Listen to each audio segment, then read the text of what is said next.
pas cette transition agroécologique, d'ici les 50 prochaines années, il va y avoir une recrudescence des maladies liées à l'alimentation.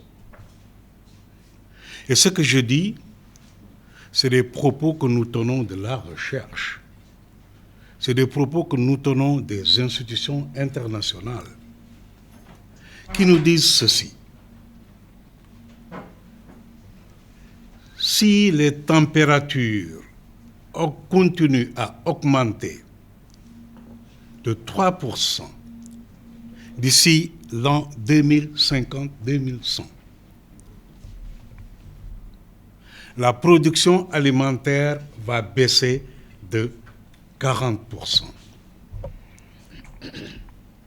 La population mondiale va augmenter de 50%. C'est ça l'enjeu.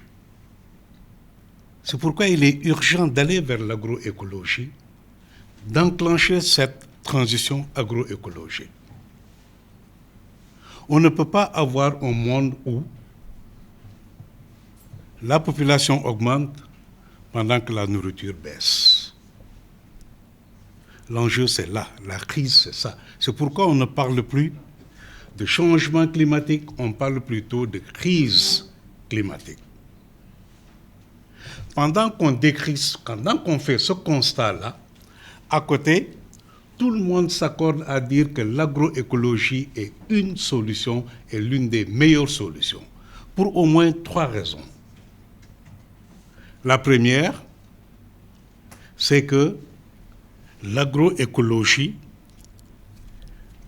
facilite la reforestation. On fait des arbres, on plante des arbres, on reforeste, et les arbres jouent un rôle de puits de carbone. Donc peuvent capter les gaz à effet de serre qui sont produits par nos modes de production, par nos modes de consommation. Première raison pourquoi il nous faut aller vers cette transition agroécologique. En disant que c'est l'agroécologie qui est une des solutions. Deuxième raison, c'est que ça permet de régénérer les sols. Les paysans ne s'y sont pas trompés quand ils ont appelé ce type d'agriculture Mbay Mousselmi. Une agriculture saine, une agriculture durable. Et les paysans vous disent ce type d'agriculture régénère les sols. Mbay Mousselmi, des soukali souf. Textuellement, voilà les mots qu'ils utilisent. Soukali souf parce que ça permet au sol de se régénérer et donc de produire plus. Troisième raison, tout le monde s'accorde à dire que dans nos pays, l'agroécologie est la voie pour créer l'emploi. Et donc, pour au moins ces 3 raisons, il est important de souligner le sens de notre engagement en tant que DITAES, mais surtout la pertinence de la vision du chef de l'État quand il dit c'est maintenant qu'il faut enclencher cette transition agroécologique.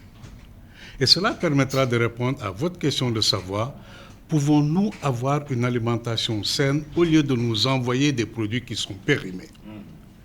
C'est là, c'est dans l'agroécologie que cela peut se faire. Parce que c'est là que nous allons avoir des produits que nous contrôlons. De la semence, on ne nous enverra pas des semences OGM, c'est les semences paysannes, les semences hybrides que nous avons nous-mêmes produites, contrôlées, qui vont nous permettre d'abord de semer. Les méthodes culturelles, nous les contrôlons. Les paysans savent comment créer de l'engrais naturel qui ne nous crée pas des problèmes tels que définis, tels que présentés auparavant. La distribution qui vient après et la transformation, ça va être contrôlé ici, géré par nos entreprises ici, nos micro-entreprises, par les jeunes, les femmes qui sont dans la transformation. La gestion des déchets, ça va être géré ici. L'agroécologie, c'est un système alimentaire qui est en place et qui est rond, qui est circulaire. Et c'est pourquoi la crainte que vous exprimez de dire on nous envoie des produits toxiques, des produits périmés, l'une des voies pour sortir de cela, c'est l'agroécologie.